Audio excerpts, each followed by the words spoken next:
Good afternoon, ladies and gentlemen. Welcome to Ove System Chronicles.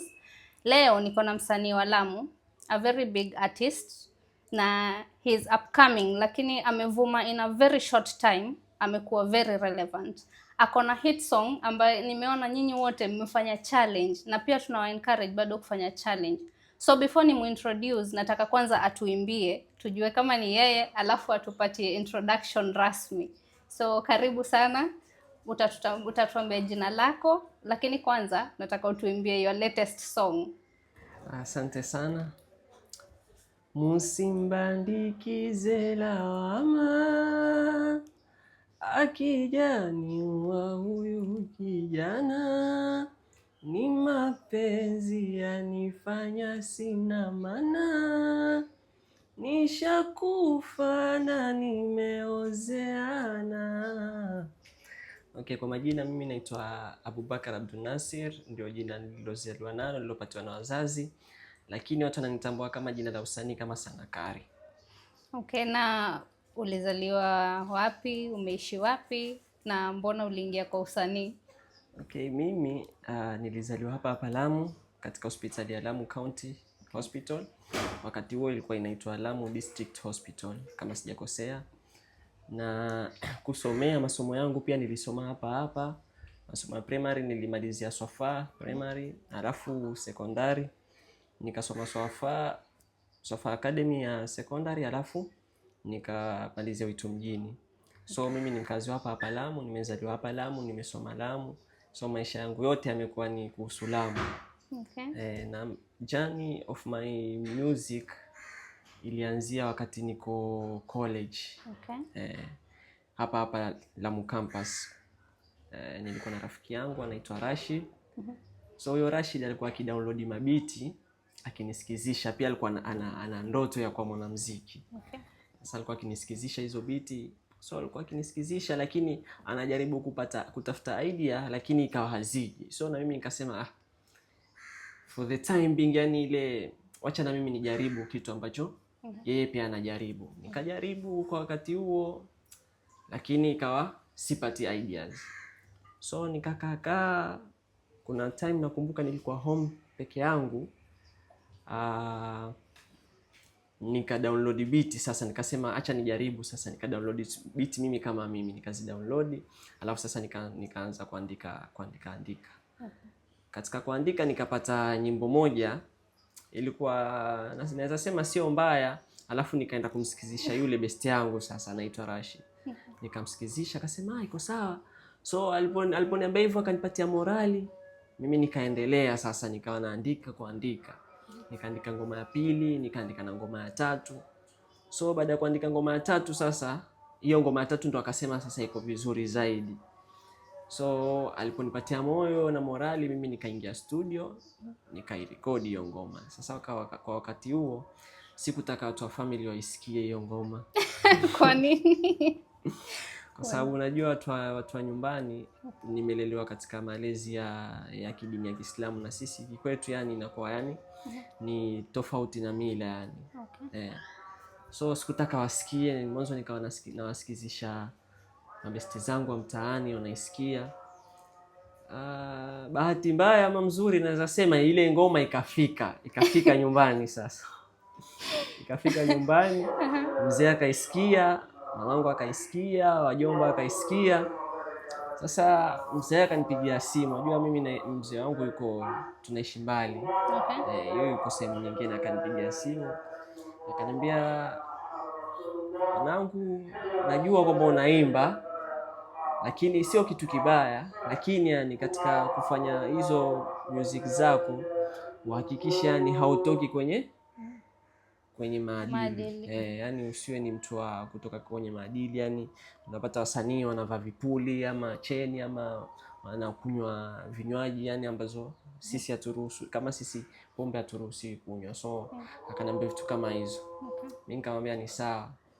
Sasa nikapata na mbangu mwingine pia akanipraise kusema la ukweli. Akasema uko na uwezo. Sasa kile nilichokitarajia kilikuwa ni kinyume. Mimi nilitarajia hiyo nyimbo ikifika itakuwa yani na muonekano mbaya, nitaonekana yani kivingine, lakini wakaipokelea vizuri. So hapo ndio ikawa mwanzo wa safari yangu ya muziki. nikasikia raha, so nikawa na morali, nikaanza kufanya sasa mziki sasa rasmi. Okay. Nikawa nikaandika ngoma yangu ya pili ambayo inaitwa Nishapendwa. Okay. Nilipoandika ngoma ya pili, bahati mzuri nayo ngoma ya pili ikaenda viral. Siwezi sema ilienda viral hivyo sana, lakini ikanipatia ule moyo. Ikaenda viral kwa vile yani sasa ndio mwanzo mimi kuimba, ikanipatia motisha kwa sababu pia ilifanywa challenge nyingi sana na wazungu. Ilikuwa ni ya kizungu kwani? Ilikuwa ni ya Kiswahili kabisa. Lakini sasa zile vibe yani ilitokwa na wazungu. Unajua nyimbo unaweza kuwa huielewi, lakini ile vibe ikaenda kwa region fulani ambayo inazungumza tofauti na hiyo nyimbo na watu wakaipokelea vizuri. Hiyo lazima utatuimbia. So wazungu wakaifanya challenge sana. Hata ukienda kwa TikTok kwa music tab yangu kwa ile profile, ukisearch ukiangalia ile nyimbo pale, kuna nyimbo zangu ziko kwa hiyo TikTok. Ukiziangalia zile challenge utaziona challenge hizi zimefanywa sana na wazungu. Okay. So nikawa na morali zaidi, nikaendelea kufanya muziki, nikafanya. Baada hapo nikafanya kama ngoma zingine 2 japokuwa hazijulikani sana. Alafu nikafanya sasa ngoma zingine 2 ambayo ni Tatizo na Yamenishinda. So nikazi upload YouTube, na kusema la ukweli Tatizo sasa ikaenda, yani ndio ikanipatia jina kiasi kikubwa. Naweza sema japokuwa sijajulikana sehemu nyingi sana, lakini ikanipatia fan base. Hiyo Tatizo sasa. Na uli-release lini? Hiyo nili-release mwaka 2023, 2023. Okay. December. Okay. So ikapata challenge nyingi sana, yani watu wakawa wanafanyia challenge. Hata ma celebrity wa TikTok pia wakawa wanafanyia, kina Nice wa Tanzania, kina Mrs Energy wakaifanyia, yani ikapata kuhit yani. Nikapata fan base, nikapata kujuana na watu tofauti. Ikanipatia endorsement hizi at least. So sasa hapo ndio nikawa na morali sasa, nikautilia maanani mziki wangu, nikasema so huu mziki inafani ufanye kama ni kazi, nisifanye kama passion. Nitoke kwenye passion nifanye kama ni kazi sasa. So ndo mpaka sasa hii nimetoa ngoma nyingine baada ya Tatizo, nikatoa nyingine Tunaendana japokuwa ikufanya vizuri sana. Sasa hii nikafanya collaboration na msanii mwingine wa Tanzania, yeye pia ni anajulikana, anaitwa Wise. Ndo nikafanya hii ngoma ya mwisho ambayo nimefanya ni latest, inaitwa Wa Mwisho hiyo ngoma. Si ya mwisho lakini ndio the latest I mean, yeah. Okay. Na nimesikiza story yako, uko na a few challenges, pengine unaandika ngoma alafu haigo viral sana. Ni nini bado inakupatia hiyo motivation ya kufanya, unajiambia hata kama hii haikugo viral bado nitaandika? Unajua kuna mtu ataandika pengine this song itaenda viral, alafu andike ya pili ikose kwenda viral, ajiambia mimi sifanyi tena, yani nimespend hiyo time yote kuandika, kusikiza, kwa sababu music is an art. Lazima usikize ile beat uone kama inaenda na zile words zako. Sasa ni nini huwa inakupea bado ile morali ya kufanya music? Mimi kichenye ambacho kinanipea morali ni kwamba kuna wasanii wameimba sana yani kwa muda wa miaka kadhaa, wengine wameimba zaidi ya muda wa miaka 20, lakini hawakugive up. Kuna nyimbo nyingi sana. So hawakupata kutoka kwa muda huo, kama tuseme kama Darasa ameimba sana kipindi cha nyuma, na hakuwa anajulikana. Ukimwangalia kama Baba Levo ameimba sana kipindi cha nyuma, hakuwa kujulikana, na wasanii wengine wingi sana. So kujulikana ile ni wakati, ni muda mwafaka, wakati wa Mungu ukifika basi utajulikana tu. So hicho ndo kitu ambacho nimekitilia maanani na kiko kwenye akili yangu, yani mimi nifanye muziki nimwachie Mungu.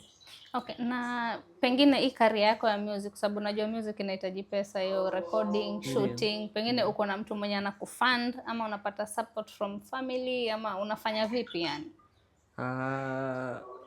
Kusema la kweli ninapata support kiasi, lakini si kwa upande wa kurekodi nyimbo. Okay.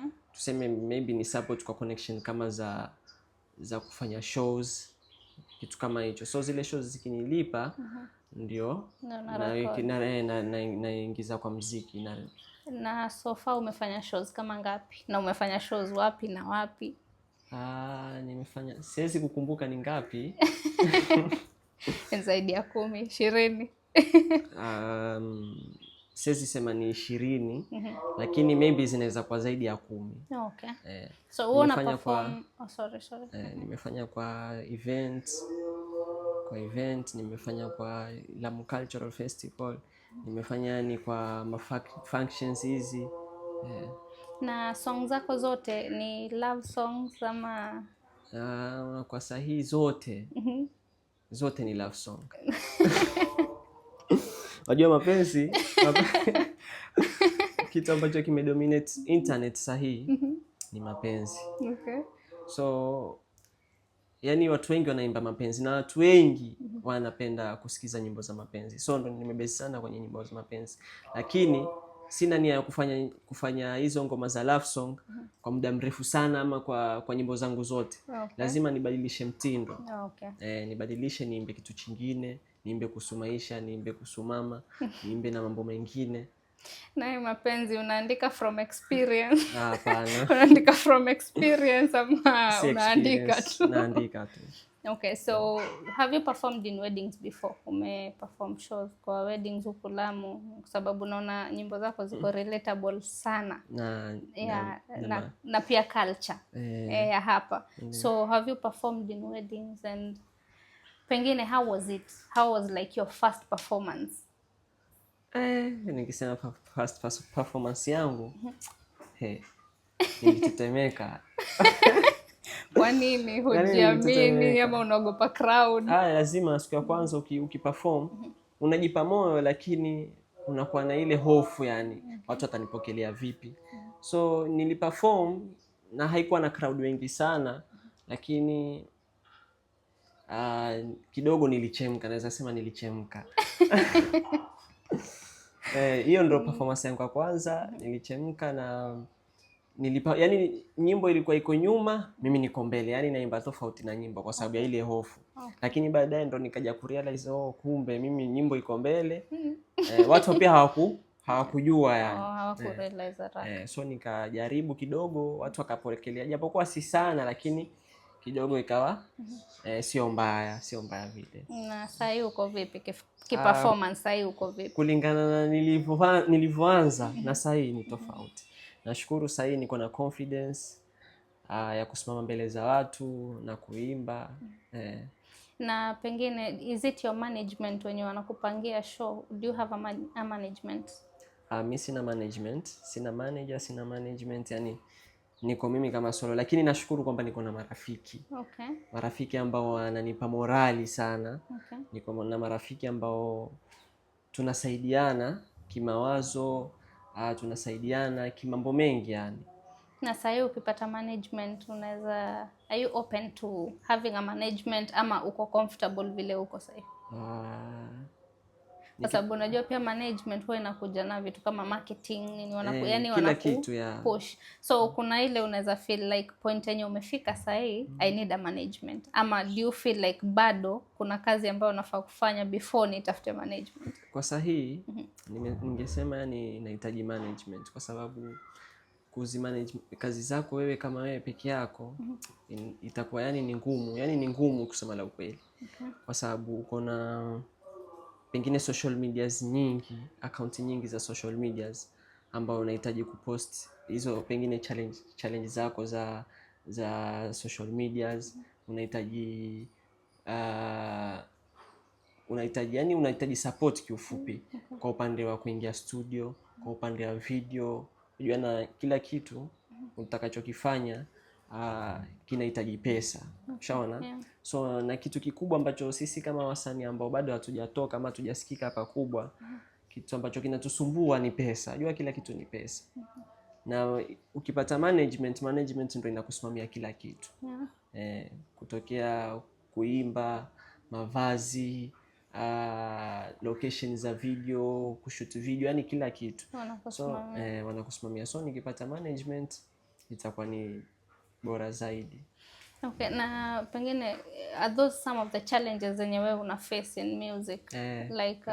Kutafuta location, kwa sababu kama umesema uko peke yako inamaanisha wewe ndo utafute location ya video, wewe ndo ujue vile utashoot music. Hizi challenges zote zimekufunza nini mpaka sasa? Hizi challenges zote zimenifunza kwamba kitu hakiji kwa urahisi. kitu hakiji kwa urahisi, lazima ukipiganie ndio watu waweze kutambua ule uwezo wako. So kuanzia location, kuvaa, kumlipa videographer, video vixen, kurekodi, mpaka kufanya promotion ya nyimbo yako ukitoka, marketing, hizo challenges za video, kuposti ma TikTok nini, hizo zote zinahitaji pesa. Zinahitaji uwekezaji, na kusema kuwekeza sahihi kwa muziki sijafikia, yani sina ile pesa ambayo inahitajika kwa kuwekeza kwa muziki. Big investment. So ni kujitahidi kile unachokipata unakiweka kwa muziki, unajipangilia hiki nitarekodi, nitafanya hivi, ndio kiasi pengine cha miezi 2 umejipanga, ndio nyimbo yako sasa imekamilika. Na kwa mwaka how many hits do you think unaweza toa kama ngoma ngapi kwa mwaka? Mimi naweza sema zote.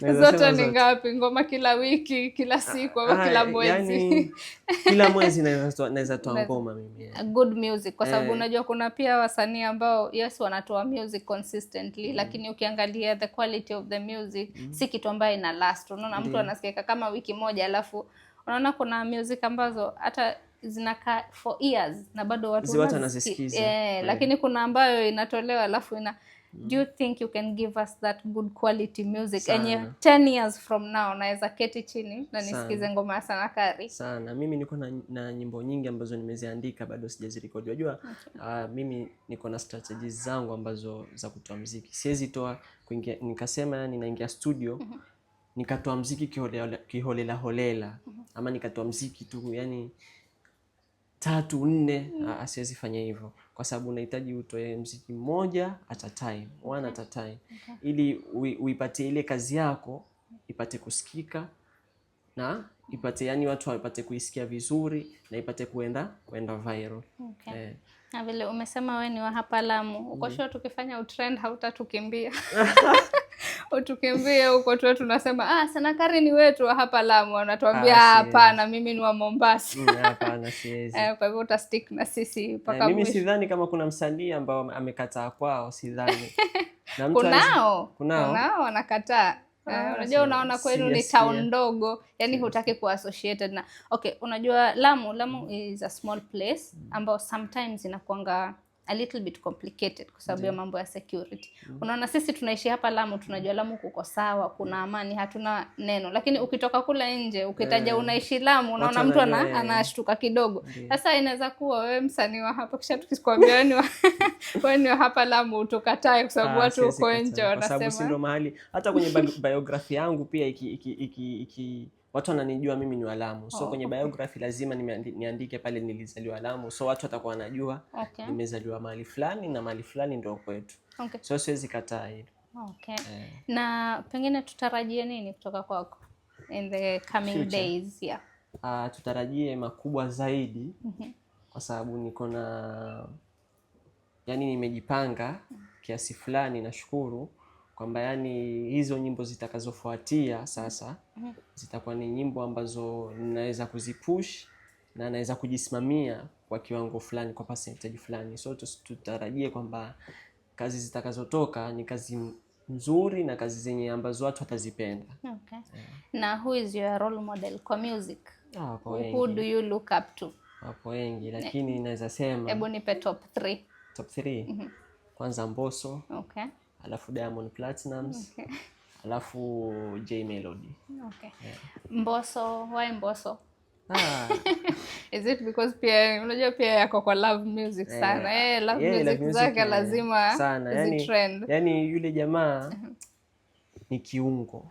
Yani naweza sema wacha Tanzania, Afrika mzima yule jamaa ni kiungo. Yani anaandika, ukiangalia kwenye upande wa uandishi, ukiangalia kwenye upande wa melody, ukiangalia kwenye upande wa creativity, yani he is a big, yani ako na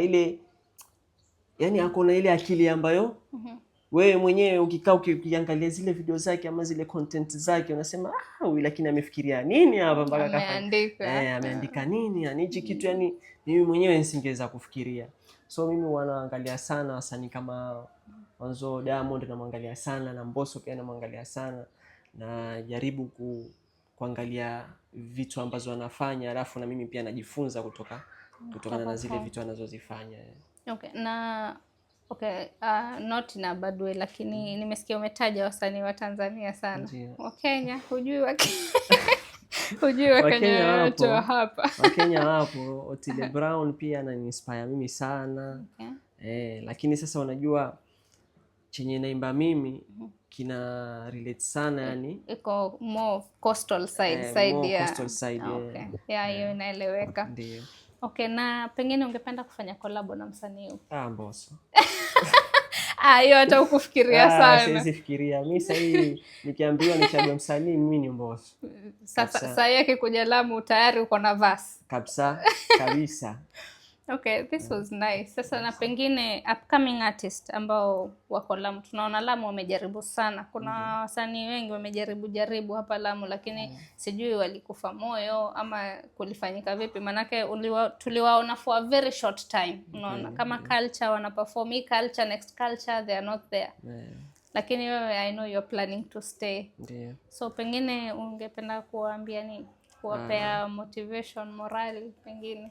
Mimi cha kuwaambia ni kwamba wapambane sana, kwa sababu safari ya muziki ni hatua nyingine kubwa sana, inahitaji subra kubwa, kwa sababu wapo wasanii wengi ambao wanaimba wengi sana, na kuna wengi ambao wanaandika vizuri sana, wako na mashairi mazuri, wako na melodies nzuri, lakini bado hawajatoka kimuziki. Sasa ningependa wao pia wapambane kama wanavyopambana wasanii wengine, kwa sababu nimeona wasanii hapa Lamu wapo ambao wanaopambana, na wapo wale ambao wako tu wanajaribu yani wanafanya music for passion. So cha kuambia ni kwamba wapambane zaidi, na Mungu ndo atajua uko mbele. Do you think Lamu as a county wana support art, wana support music as an art, yani wana support talent? Wewe venye sahi mali umefikia sahi, kwa sababu mimi kusema ukweli naweza sema ndo msanii mkubwa ambaye najua Lamu. Do you think ama kwa music yako paka mali ufikia, kuna support yote apart from your family umepata from the community, from the government? Support kubwa ambayo napata ni kupitia marafiki zangu. Hata kama si kifedha, lakini kwa ideas, kuna mambo mengine pia nawashukuru sana. Marafiki wananisupport kiupande mkubwa sana. Alafu pia family pia inanisupport. Family pia inanisupport kwamba hichi kitu ninachokifanya kwamba naweza. Na kwa upande wa county pia inanisupport. Kama zile shows za Lamu Cultural pia napata nafasi pale kuperform, so hiyo ni support tosha. Japokuwa yani sisi kama sijiongelee peke yangu, nasema sisi kama wasanii wa Lamu tunahitaji support kubwa zaidi kuliko, yani kando na show, tunahitaji support kubwa kama tupate kama kupelekwa studio tukarekodi nyimbo, kushoot video, yani hizo vitu zote inahitaji support. Okay, sasa kuna ile song sijasahau, umesema ilifanywa trend sana na wazungu. Hebu tupe kidogo tusikie. Okay.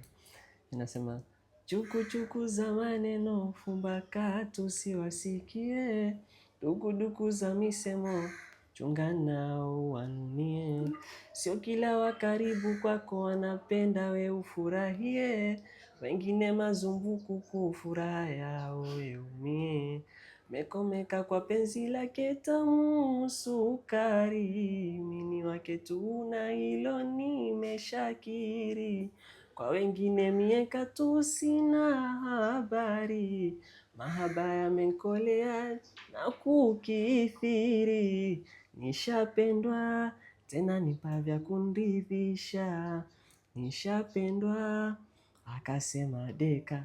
Kwa hivyo kama uliimba hivyo no wonder wazungu walifanya. They felt the love. They felt the love.